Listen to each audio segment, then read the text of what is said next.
In the name of the Father, and of the Son, and of the Holy Spirit. Amen. Now, I make no apologies for basically, for the last few weeks, preaching on just the Old Testament reading. Because we have a habit of, if we're not careful, just thinking that the Gospel only applies to the Gospel reading. And especially in weeks such as this one, it's really important for us to explore the Old Testament just through not necessarily a brand new set of eyes, but just with perhaps a different viewpoint. So today we have the story of Hagar, and it's a story that's often neglected and just brushed aside as we rush along to see what Paul and Matthew have to tell us. But I want us to focus in on this story of Hagar today. And I want us to really just take a moment to pause and to look at it from three directions.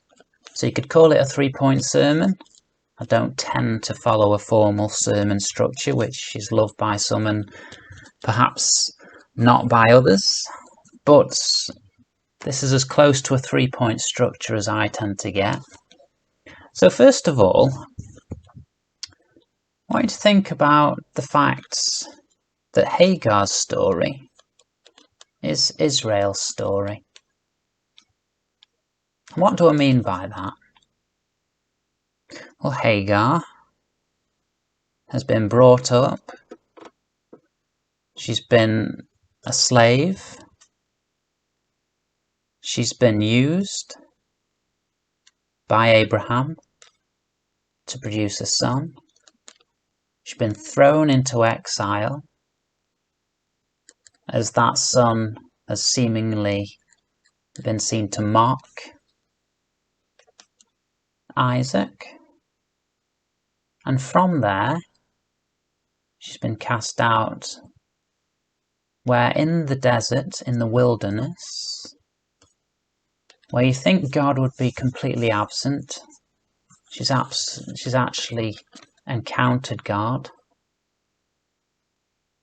and been watered, been nourished by God. And then God has established a new relationship with her, a new covenant. It's very interesting. Very, very interesting. He lived in the wilderness of Paran, and his mother got a wife for him from the land of Egypt. Very interesting how God has not abandoned Hagar. So that's the first point, looking at Hagar through the eyes that she is Egypt. She is Israel, sorry.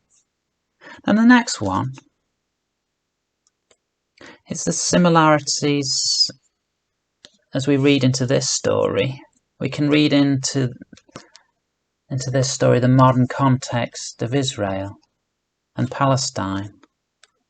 And they both think that they're Hagar. They both think that they're being mistreated. They both think that they've been cast out.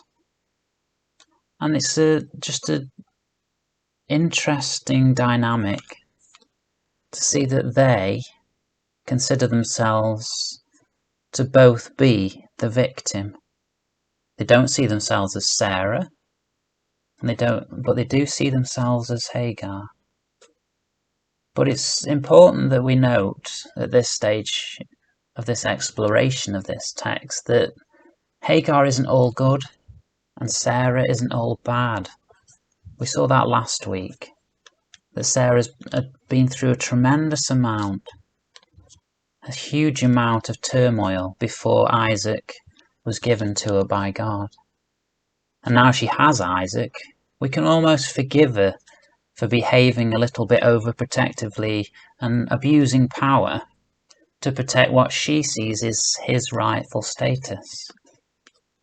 Because Ishmael, Hagar's son, is a threat to Isaac, is a threat actually to Isaac's life, because Ishmael might want that power, that throne, that kingdom that Isaac is now the heir of. If you think of Ishmael, Isaac's just come along and taken everything.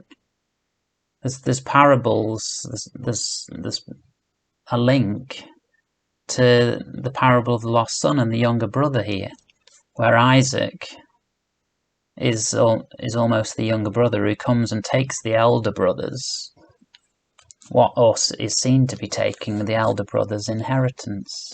So we can pity Ishmael, we can pity Hagar, and we can pity Sarah, as we just remember that no one's all good and no one's all bad in this tale, or actually in life as a whole. So both Israel and Palestine can identify with Hagar. They can identify with the mistreatment, with the being thrown out into the wilderness, to being seen to be abandoned by God, but believing that God is with them. And it's just another lens to view this story through. So the past lens, the present lens, and then the really interesting lens, the Christological lens, and arguably the eschatological lens. We look at Hagar and her life.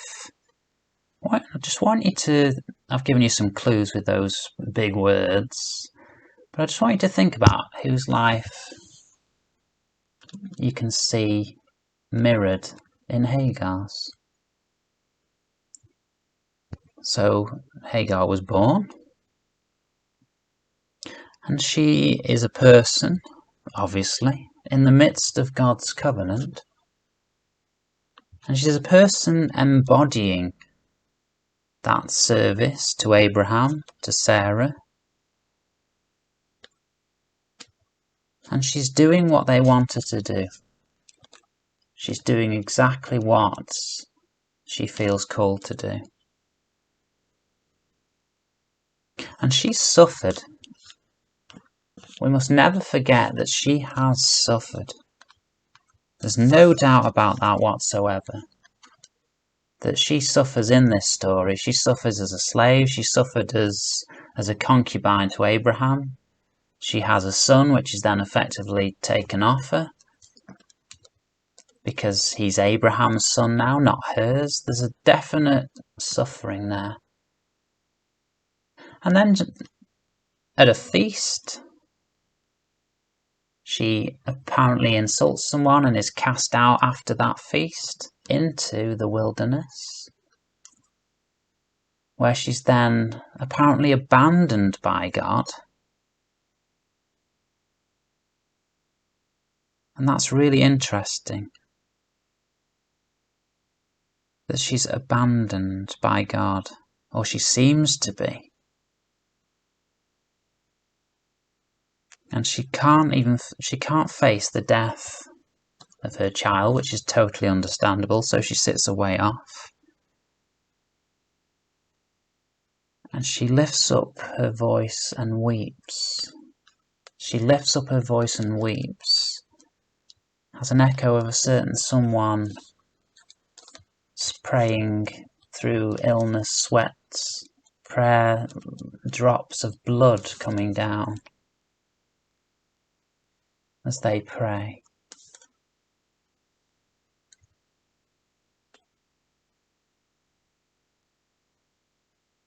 And she's the first person in the Bible to see an angel.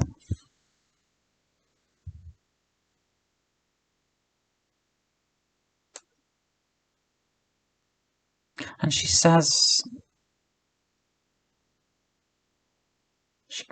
in that weeping, she cries to God.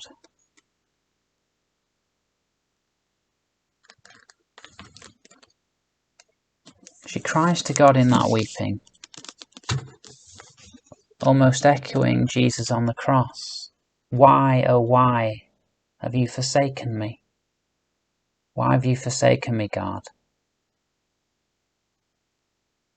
And I think she's the first person in the Bible who actually names God as God, not Lord.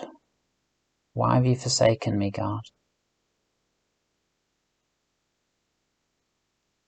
And God, of course, hasn't forsaken her, just like God hadn't forsaken Jesus.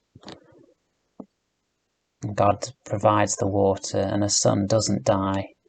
And God promises to her that he will, her son will, be a prince. It's a really interesting story. And what's really interesting for us is that it enables us to see a person whose suffering has been exacerbated by the people around her, to see a person who feels forsaken by God, but actually isn't, to see a person who's cast aside and then saved, to see a person who's obedient throughout that.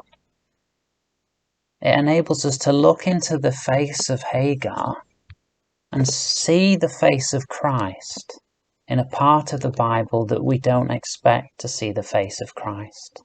And that's why I focused on this reading this morning, because it's a reminder to us to see the face of Christ in the other.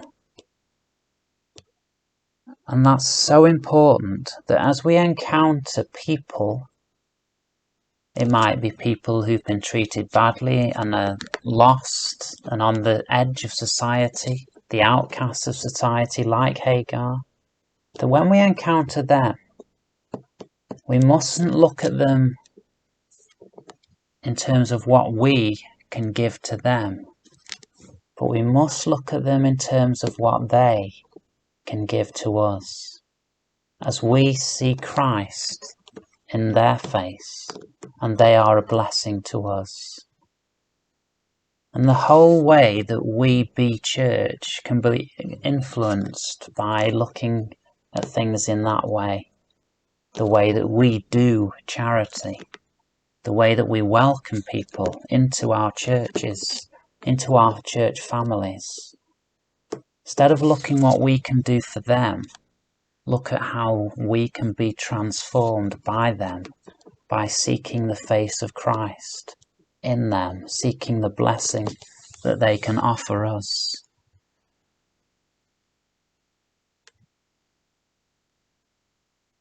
And like I said, it's easy to judge Sarah in this story. It's easy to think that Hagar is perfect and Sarah isn't.